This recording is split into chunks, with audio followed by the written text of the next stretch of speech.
रोटी, कपडा आणि मका यानंतर प्लास्टिक हा एक मानवी जीवनातला अविभाज्य घटक बनलेला आहे. या प्लास्टिकच्या वाढत्या समस्येवर काय करता येईल?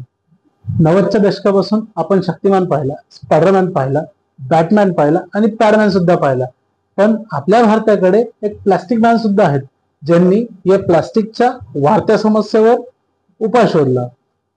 त्यांनी 2002 मध्ये एक तंत्रज्ञान विकसित केले, ज्यामध्ये बिटुमेन मध्ये प्लास्टिक मिसळून रस्ता बांधकामासाठी वापरण्यात येतं. या तंत्रज्ञानाचा वापर करून भारत सरकारने कैक हजार किलोमीटर रस्ते बांधलेले आहेत.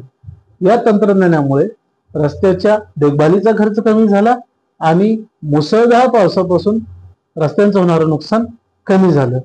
11 राज्यांनी या तंत्रज्ञानाचा स्वीकार केलेला आहे. या प्लास्टिक मॅनचं नाव आहे डॉक्टर राजगोपालन वासुदेवन.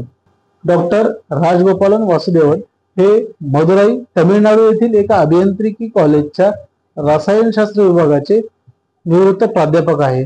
त्यांच्या या आविष्कारामुळे भारताला खूप मोठं योगदान भेटलं आणि या योगदानामुळे भारतातला सर्वोच्च नागरी पुरस्कार पद्मश्री हा त्यांना 2018 साली प्रदान करण्यात आला.